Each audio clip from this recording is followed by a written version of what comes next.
তার মানে আল্লাহ বুঝাতে চাইলেন, বান্দারা কোরআন মানবা, কোরআন দিয়ে জীবন গড়বা, কোরআন দিয়ে সমাজ চালাবা, কোরআন দিয়ে রাষ্ট্র চালাবা। কোরআন থাকবে যেখানে শান্তি থাকবে সেইখানে, কোরআন থাকবে না যেখানে শান্তি পাবা না সেইখানে। কথা বলেন ঠিক কিনা? কোন কোন বৈশিষ্ট্যের কারণে কোরআন আল কারীম এত অনন্য, সবার থেকে আলাদা কেন, এই বিষয় নিয়ে আমরা পয়েন্ট আকারে ধারাবাহিকভাবে কিছু কথা শুনবো। সম্মানিত হাজিরিন, আজকে কোরআন আল কারীমের বৈশিষ্ট্য বলবো। আমি আমার ক্ষুদ্র গবেষণায় 15টি বৈশিষ্ট্য ধারাবাহিকভাবে পর্যায়ক্রমে সাজিয়েছি। দেখা যাক কতটুকু বলতে পারি, কতটুকু সময়ে আমাদের সাধ্যের ভিতরে আসে। সম্মানিত হাজিরিন, আসুন কোরআনে কারীমের ইউনিক, এক্সক্লুসিভ, আনপ্যারালাল কিছু বৈশিষ্ট্য আপনাদের সামনে উপস্থাপন করব। আসুন, কোরআনে কারীমের 1 নম্বর বৈশিষ্ট্য হলো, এটা এমন একটি বই, এমন একটি কিতাব, যে কিতাবের ভিতরে কোনো সন্দেহ আছে? কথা বলেন, সন্দেহ আছে? নাই। আল্লাহ রাব্বুল আলামিন বলেন, যালিকাল কিতাবু লা রাইবা ফীহি হুদাল লিল মুত্তাকিন। আল্লাহ রাব্বুল আলামিন বলছেন, ও দুনিয়ার মানুষেরা তোমরা শোনো, তোমাদের জন্য করে যে কোরআনে কারীম আমি নাজিল করে দিয়েছি, এই কিতাবের ভিতরে কোনো ভুল নাই, এই কিতাবের ভিতরে কোনো ডাউট নাই, কোনো সন্দেহ নাই। সন্দেহ আছে এই কথা বলারও কোনো অবকাশ আমি রাখি নাই, কারণ আল্লাহ তাআলা নিজেই বলছেন, লা রাইবা ফি হুদাল লিল মুত্তাকিন। ও দুনিয়ার মানুষেরা, আমি যে কোরআনে কারীম নাজিল করে দিয়েছি, এই কোরআনের ভিতরে বিন্দুমাত্র কোনো সন্দেহ নাই। পড়েন সুবহানাল্লাহ। তাহলে প্রিয় ভাইরা, প্রিয় বন্ধুগণ, বলেন তো কোরআনে কারীমের 1 নম্বর বৈশিষ্ট্য, কোরআনের ভিতরে কোনো সন্দেহ আছে? ভালো করে বলেন, আছে? যারা বলবে কোরআনের ভিতরে কোনো সন্দেহ আছে, আল্লাহ বলছেন, বান্দারা আমি চ্যালেঞ্জ ছুড়ে দিলাম, তোমাদেরকে ওপেন চ্যালেঞ্জ দিয়ে দিলাম, যদি তোমরা বলতে পারো কোরআনের ভিতরে কোনো সন্দেহ আছে, তাহলে আমি আল্লাহ বলে দিলাম, কোরআনের মতো কোনো কোরআন তোমরা বানিয়ে নিয়ে আসো। আল্লাহু আকবার। আল্লাহ বললেন কোরআনের মতো কোনো কোরআন বানাও। এরপর আল্লাহ সহজ করে দিলেন, যদি তাও না পারো, কোরআনে যে 114টি সূরা আছে, এই 114টি সূরার ভিতরে একটি মাত্র সূরার মতো অনুরূপ কোনো সূরা নাজিল করে নিয়ে আসো। এরপরে আল্লাহ বলছেন, তাও যদি না পারো, তাহলে আমি আল্লাহ বলে দিলাম, ও দুনিয়ার মানুষেরা তোমরা শোনো, কোরআনে কারীমের যে আয়াতগুলো রয়েছে 6666টি, মতান্তরে 6626টি আয়াত রয়েছে। এতগুলো আয়াত তোমাদেরকে বানানো লাগবে না। এর ভিতরে 6626টি আয়াতের ভিতরে তোমরা মাত্র একটি আয়াতের মতো কোন আয়াত বানিয়ে দেখাও। দুনিয়ার মুসলমানেরা বলেন তো, দুনিয়ার কোন মানুষ কোরআনের মতো কোনো কোরআনের আয়াত বানাতে পারবে নাকি? কথা বলেন, পারবে? পারবে না। আল্লাহ এরকম চ্যালেঞ্জ যখন ছুড়ে দিলেন, নবী করিম সাল্লাল্লাহু আলাইহি সাল্লামের কাছে একটি ছোট্ট আয়াতে কারিমা নাজিল হয়ে গেল। আল্লাহ রাব্বুল আলামিন আয়াত নাজিল করে দিলেন, ইন্না আ'তাইনাকাল কাউসার ফাসাল্লি লিরাব্বিকা ওয়ানহার। 2টি আয়াত নাজিল হয়ে গেল। আল্লাহ এবার বললেন, ও মক্কার কাফেরেরা তোমরা শোনো, তোমরা তো নিজেদেরকে অনেক পণ্ডিত মনে করো, তোমরা তো নিজেদেরকে অনেক জ্ঞানী মনে করো। আমি যে 2টি আয়াত নাজিল করে দিলাম, কত বড় জ্ঞানী হয়েছো, কত বড় শিক্ষিত হয়েছো, কত বড় পাণ্ডিত্য অর্জন করেছো। আমি যে কোরআনে কারীমের ছোট্ট একটি সূরা, মাত্র 3 আয়াতের সূরা কাউসার নাজিল করে দিলাম। যদি পারো, সূরা কাউসারের প্রথম 2টি আয়াত আমি নাজিল করে দিয়েছি, যদি পারো 3 নাম্বার আয়াত তোমরা নাজিল করে দাও। সমস্ত কাফেররা অবাক হয়ে গেল। সমস্ত লোকদেরকে ডাক দেওয়া হলো, পণ্ডিতকে ডাক দেওয়া হলো। সমস্ত পণ্ডিতরা আসে, এক দিনের পর দিন চলে যায় গবেষণা করতে করতে তারা এক সময় বলে ফেললো, মক্কার কাফেরেরা মানুষেরা তোমরা শুনে রেখে দাও, বিশ্ব নবী আব্দুল্লাহর পোলা মুহাম্মদ তো চ্যালেঞ্জ ছুড়ে দিয়েছে, তার আল্লাহ তো বলে দিয়েছে 3 নাম্বার আয়াত কি হবে একটু তুমি তোমরা বলে দাও। আমরা পাণ্ডিত্য অর্জন করেছি, আমরা পাণ্ডিত্য অর্জন করার পরে আমরা আজকে স্বীকার করে নিলাম এই যে মক্কা কাবা ঘরের দেওয়ালে 2টি আয়াত ঝুলিয়ে দেওয়া হয়েছে, 3 নাম্বার আয়াত আমাদেরকে ঝুলিয়ে দেওয়ার কথা ছিল, কিন্তু আমরা কাফেরেরা পণ্ডিতেরা মাথা নত করে নত জানু হয়ে স্বীকার করতে বাধ্য হলাম। 3 নাম্বার আয়াত আমরা কেন আমাদের 14 পুরুষের কেউ কিয়ামত পর্যন্ত বানাতে পারবে না? পড়েন আল্লাহু আকবার। কেউ বানাতে পারবে না। সবাই অবাক হয়ে গেল। 3 নম্বর আয়াত তারা লিখে দিল, লাইসা হাযা কালামিন বাশার। ও কাফেররা তোমরা দেখে যাও আমরা লিখে দিলাম কিয়ামত পর্যন্ত কোনো মানুষ এই কোরআনের মতো একটি আয়াত তারা বানাতে পারবে না। চিৎকার দিয়ে বলেন সুবহানাল্লাহ।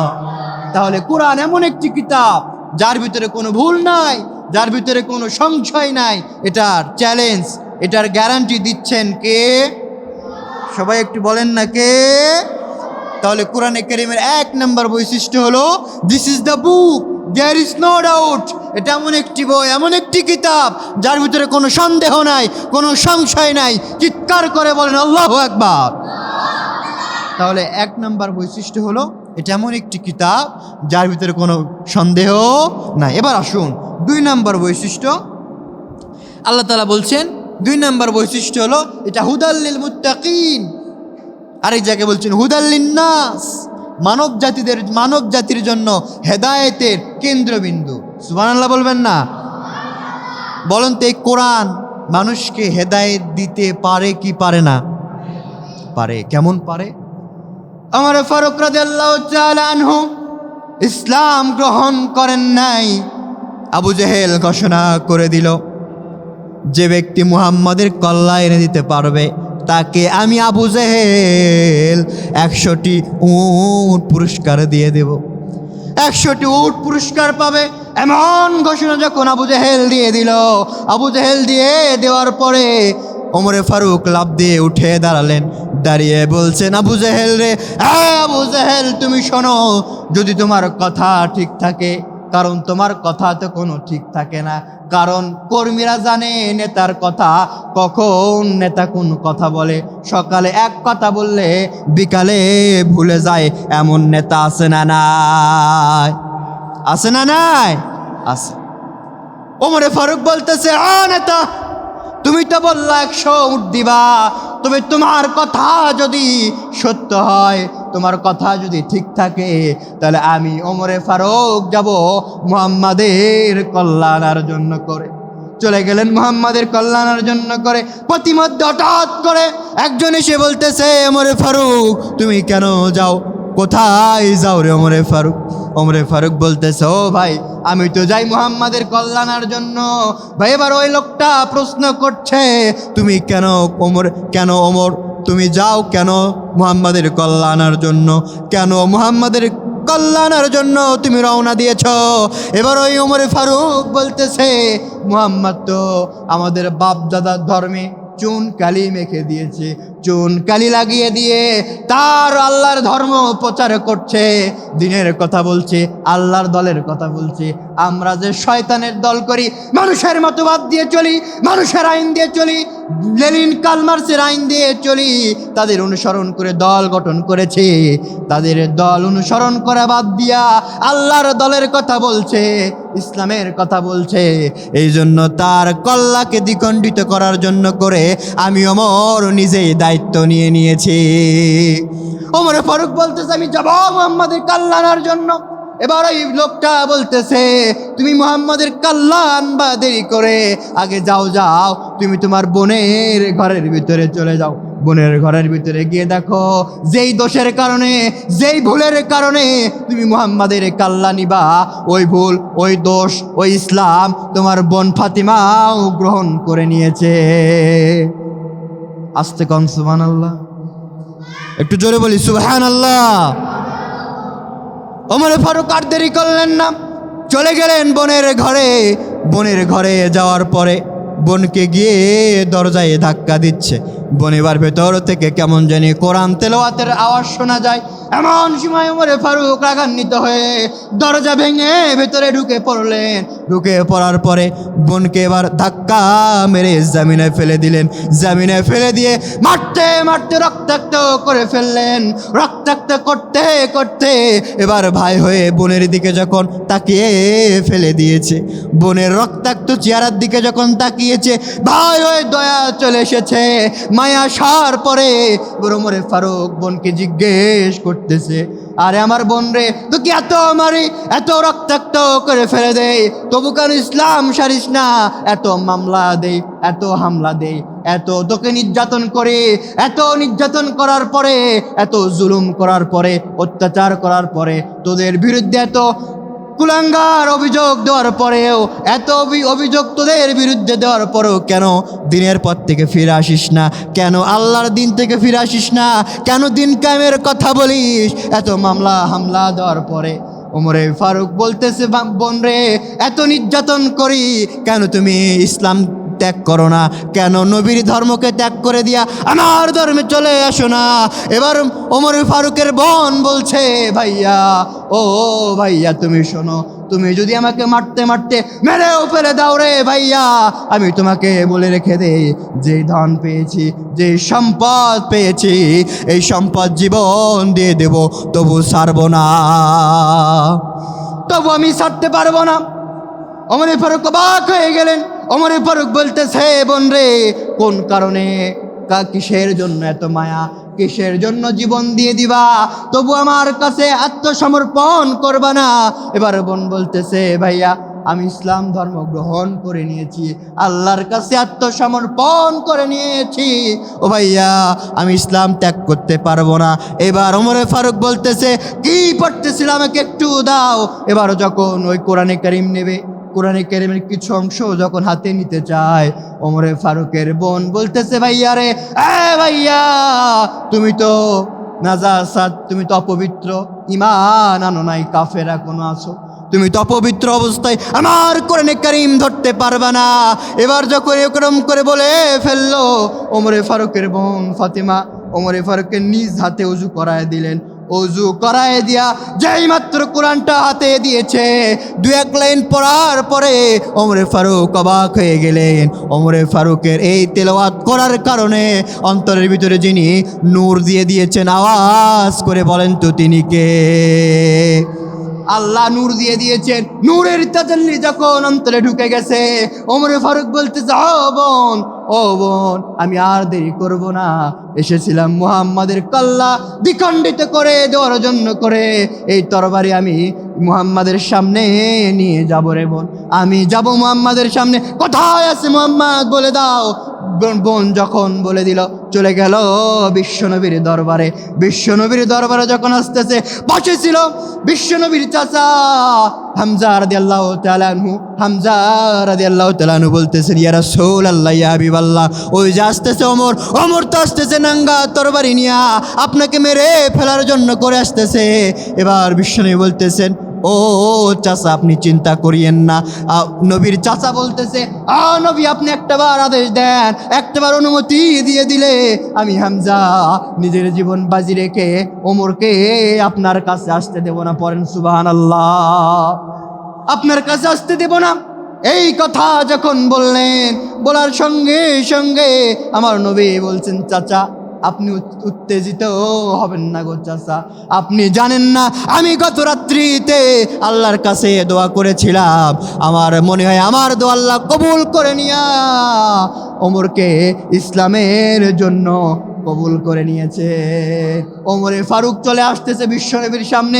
বিশ্বনবীর সামনে যখন চলে আসে, ওমরে ফারুক এসে বলছে, ইয়া রাসূলুল্লাহ, ইয়া হাবিবাল্লাহ, এই যে তরবারি দেখতেছেন, মাসনুন সাইফুন মাসনুনুন সাইফুলুন, এই যে উলঙ্গ তরবারি দেখতেছেন, এই তরবারি নিয়ে এসেছিলাম আপনার ঘর থেকে কাল্লাকে দ্বিখণ্ডিত করে দেওয়ার জন্য করে। কিন্তু আমি যখন আর কোরআনের কারিমের কিছু আয়াত পাঠ করেছে, আল্লাহ আমার অন্তরে নূর দিয়ে দিয়েছে, হেদায়েত দিয়ে দিয়েছে। আমি আর এই তরবারি দিয়ে আপনাকে হত্যা করব না গো রাসূল, আমার এই তরবারি আপনাকে রক্ষা করার জন্য বাজি রেখে দিলাম। পড়েন সুবহানাল্লাহ। তাহলে প্রিয় ভাইরা, প্রিয় বন্ধুগণ, আমাকে বলেন তো, ওমরে ফারুকের হৃদয়ে কোরআনে কারিম হেদায়েত দিয়ে দিয়েছিল, তাহলে এখন বলেন তো কোরআনে কারিম মানুষকে হেদায়েত দিতে পারে কি পারে না? পারে কি পারে না? এই কোরআন মানুষকে হেদায়েত দেয়। সেই জন্য আল্লাহ তাআলা বলছেন কোরআনে কারিমের 2 নম্বর বৈশিষ্ট্য হলো এটা এমন একটি কিতাব, এমন একটি বই যা মানুষকে হেদায়েত দেয়। হুদাল লিন্নাস, হুদাল লিল মুত্তাকিন। তাহলে 2 নম্বর বৈশিষ্ট্য, এটা হেদায়েতের কিতাব। নাম্বার 3, এটা এমন একটি কিতাব, এমন একটি বই যেটা আপনি পাঠ করলেও সওয়াব, পাঠ করতে পারেন না কিন্তু শোনেন, শুনলেও যিনি সওয়াব দেবেন তিনি কে? আর একটু জোরে বলেন না, তিনি কে? আল্লাহ দিয়ে দেবেন। নবী করিম সাল্লাল্লাহু আলাইহি সাল্লাম বলছেন, মান কারা হারফাম মিন কিতাবিল্লাহ, যারা কোরআনে কারিমের একটি হরফ তেলাওয়াত করবে, আল্লাহ রাব্বুল আলামিন তাকে 10টি নেকি তার আমলনামায় দিয়ে দেবে। বলেন তো নেকি কত বড়? হ্যাঁ, নেকি কত বড়? সম্মানিত হাজিরিন, নেকি কত বড়? এক নেকি সমান উহুদ পাহাড়। এই উহুদ পাহাড় হলো 7 স্কয়ার কিলোমিটার। 7 স্কয়ার কিলোমিটার যদি হয়, সেই হিসাব করে 210 স্কয়ার কিলোমিটার হয়। এই 200 স্কয়ার কিলোমিটার, 210 স্কয়ার কিলোমিটার 10 দিয়ে গুণন করলে কত হয়? হ্যাঁ, তাহলে একটি হরফ তেলাওয়াত করলে আপনার আমলনামায় এতগুলো সওয়াব, এত বড় সওয়াব যিনি দিয়ে দেবেন, বলেন তো তিনি কে? তাহলে বলেন, এতগুলো সওয়াব যদি আমার আপনার আমলনামায় ঢোকে, জাহান্নামে যাওয়া লাগবে? তারপরে অধিকাংশ মানুষ যাবে কোথায়? জাহান্নামে। প্রিয় ভাইরা, তাহলে 3 নম্বর বৈশিষ্ট্য হলো এটা এমন একটি কিতাব যা পড়লেও সওয়াব, শুনলেও সওয়াব। 4 নম্বর বৈশিষ্ট্য, এটা এমন একটি কিতাব, আল্লাহ তাআলা কোরআনে কারিমের 6 নম্বর সূরার 165 নম্বর আয়াতে বলছেন, আল্লাহ রাব্বুল আলামিন বলেন, ওয়াহাযা কিতাবুন আনজালনাহু মুবারাকুন। আল্লাহ রাব্বুল আলামিন বলছেন, ও দুনিয়ার মানুষেরা, তোমরা শোনো, এই কোরআন তোমাদের জন্য বরকতময় করে নাজিল করে দিয়েছি। এই কোরআন তোমাদের জন্য রহমত স্বরূপ নাজিল করেছি। পড়েন সুবহানাল্লাহ। মানে কোরআন আছে যেখানে শান্তি আছে সেখানে, কোরআন নাই যেখানে শান্তি থাকতে পারে না সেখানে। কথা বলেন ঠিক কিনা? কোরআন যেখানে আছে সেখানেই শান্তি, কোরআন যেখানে নাই সেখানে শান্তি থাকতে পারে। তার জলজান্ত প্রমাণ মসজিদগুলো। এই যে মসজিদে কোরআন থাকে, অন্তত মসজিদ মাদ্রাসাগুলো চলে কার নিয়মে? কথা কন না, কার নিয়মে?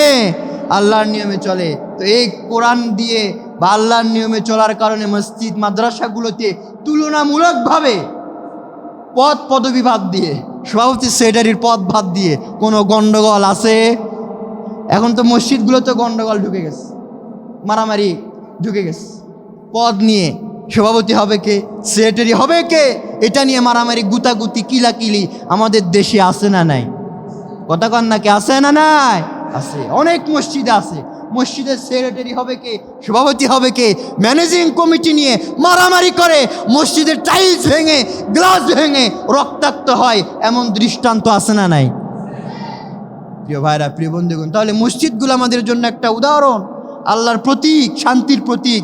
এই মসজিদগুলো যদি আমাদেরকে এরকম অশান্তির প্রতীক হয়ে যায়, তাহলে আমরা জাতির কাছে মুখ দেখাবো কী করে? প্রিয় ভাইরা, প্রিয় বন্ধুগণ, তাহলে আল্লাহ বলছেন এই কিতাব হলো মুবারকময়, বরকতময় একটি কিতাব। 5 নাম্বার, এই কিতাব এমন একটি কিতাব, আল্লাহ তাআলা বলছেন, আল্লাহ রাব্বুল আলামিন বলেন, কিতাবুন আনজালনাহু ইলাইকা লিতুখরিজান নাসা মিনাজ যুলুমাতি ইলান নূর। দুনিয়ার মানুষেরা তোমরা শোনো, এই কিতাব হলো তোমাদের জন্য একটা লাইট, এই কিতাব হলো তোমাদের জন্য একটা আলো। তোমরা যখন দুনিয়াতে রাত্রেবেলা অন্ধকারে চলতে গিয়া লাইট ব্যবহার করো, টর্চ লাইট ব্যবহার করো, মোবাইলের লাইট ব্যবহার করো, বড় বড় লাইট তোমরা ব্যবহার করো, আল্লাহ বলছেন এই লাইট মানে অন্ধকারে তোমরা লাইট মারবা, এই লাইট নয়। এই লাইট মানে কোন লাইট? আল্লাহ বলছেন বান্দারা এই লাইট হলো ওই লাইট, তোমরা যখন জাহান্নামের দ্বার প্রান্তে চলে যাবা, জাহান্নামের সামনে দাঁড়াবা, এই জাহান্নামের সামনে থেকে তোমাদেরকে টেনে টেনে জান্নাতের পথে আনার জন্য এই কোরআন নাজিল করেছি। চিৎকার করে বলেন না সুবহানাল্লাহ। তাহলে কোরআন কারীমের 5 নম্বর বৈশিষ্ট্য হলো এই কিতাব আলো স্বরূপ, আলো হিসাবে যিনি নাজিল করেছেন, আওয়াজ দিয়ে বলেন তো তিনি কে? আল্লাহ। 7 নম্বর, এই কোরআন কারীমের 7 নম্বর বৈশিষ্ট্য হলো আল্লাহ তাআলা বলছেন, আল্লাহ রাব্বুল আমিন বলেন হুদাল লিন্নাস ওয়া বাইয়িনাতিম মিনাল হুদা ওয়াল ফুরকান। আল্লাহ বলছেন বান্দারা এই কোরআন নাজিল করেছি, এই কোরআনের 6 নম্বর বৈশিষ্ট্য হলো এই কোরআন তোমাদেরকে সত্য মিথ্যা পার্থক্য করার জন্য করে, সত্য মিথ্যা নির্ণয় করার জন্য করে, কোনটা হক কোনটা বাতিল, কোনটা সত্য কোনটা মিথ্যা, কোনটা হালাল কোনটা হারাম, এটা পার্থক্য নির্ণয় করার জন্য করে এই কোরআন আমি নাজিল করে দিয়েছি। পড়েন সুবহানাল্লাহ। তাহলে 6 নম্বর কোরআন কারীমের বৈশিষ্ট্য হলো এই কোরআন কারীম আমাদেরকে সত্য এবং মিথ্যার ভিতরে পার্থক্য নির্ণয় করতে সাহায্য করে। 7 নম্বর, এই কোরআন মুসলমানদের জন্য সংবিধান, দস্তুর, কনস্টিটিউশন। আল্লাহ বলছেন ওয়া ইন্নাহু লাযিকরুল লাকা ওয়া লিকাওমিকা ওয়া সাওফা তুসআলুন। দুনিয়ার মানুষেরা তোমরা শোনো, এই কোরআন কারীম আমি কেন নাজিল করেছি তোমরা কি জানো নাকি? কোরআন কারীমের 7 নম্বর বৈশিষ্ট্য হলো এই কোরআন কারীম আমি তোমাদের জন্য করে কনস্টিটিউশন তথা সংবিধান করে নাজিল করে দিয়েছি। পড়েন সুবহানাল্লাহ। তাহলে 7 নম্বর কোরআন কারীমের বৈশিষ্ট্য হলো এটা মুসলমানদের জন্য, পুরো মানব জাতির জন্য, যারাই মুক্তি পেতে চায় তাদের জন্য একটি সংবিধান। 8 নম্বর, এই পৃথিবীতে কোরআন কারীমের মুখস্থকারীর সংখ্যা কম না বেশি? বলেন তো। কোরআনের যেরকম হাফেজ আছে, হিন্দুদের ধর্মীয় গ্রন্থ, ইহুদিদের ধর্মীয় গ্রন্থ, খ্রিস্টানদের ধর্মীয় গ্রন্থ, বৌদ্ধদের ধর্মীয় গ্রন্থ, অন্যান্য ধর্মাবলম্বী যত ভাইয়েরা আছে সবার যে ধর্মীয় গ্রন্থ আছে, কোরআনের যেরকম হাফেজ পাওয়া যায় অন্যান্য ধর্মীয় গ্রন্থর কোনো হাফেজ আছে? ভালো করে বলেন, আছে? কিন্তু কোরআন কারীমের হাফেজ আনকাউন্টলেস, আপনি গণনা করে শেষ করতে পারবেন না। বর্তমান একটা জরিপে বলছে পুরো পৃথিবীতে প্রায় 6 থেকে 7 কোটির মতো হাফেজ আছে। সুবহানাল্লাহ বলবেন না? 6 থেকে 7 কোটি হাফেজ যদি থাকে, কোরআনের বিরুদ্ধে সংগ্রাম করে, কোরআনের বিরুদ্ধে ষড়যন্ত্র করে কোরআনকে নিভিয়ে দিতে পারবে? নিশ্চিন্ত করতে পারবে? পারবে না। কারণ তারা যদি কোরআনকে নিভিয়ে দিতে চায়, কোরআনের আলোকে নিভিয়ে দিতে চায়, আল্লাহ বলবেন হাফেজেরা কোরআন বলা শুরু করো, আলেমেরা তোমরা কোরআন লেখা শুরু করো, আবার কোরআন কারীম পুনরায় চালু হয়ে যায়। পড়েন আল্লাহু আকবার। এই জন্য কোরআন কারীমের 8 নম্বর বৈশিষ্ট্য হলো এটা মুখস্থকারীর সংখ্যা পৃথিবীতে অনেক বেশি। 9 নম্বর, এই কিতাব মুসলমানদের জন্য একটি বিজ্ঞানময় কিতাব। সুবহানাল্লাহ বলবেন না?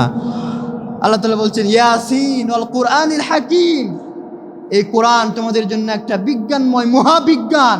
কারণ কোরআনে যে সমস্ত বিজ্ঞান আছে, এই সমস্ত বিজ্ঞানীদের তথ্যগুলো কোরআন 150 বছর আগে নাজিল করে দিয়েছে, আর বর্তমান হালের বিজ্ঞানীরা এগুলো 100 বছর 200 বছর পরে এগুলোকে আমাদের সামনে ডিস্ট্রিবিউট করছে, আমাদের সামনে বিস্তারিত আকারে বর্ণনা করছে। অথচ এই বিজ্ঞানীদের তথ্যগুলো 1500 বছর আগে যিনি কোরআনে কারীমে নাজিল করে দিয়েছেন, আওয়াজ দিয়ে বলেন তো মুসলমান তিনি কে?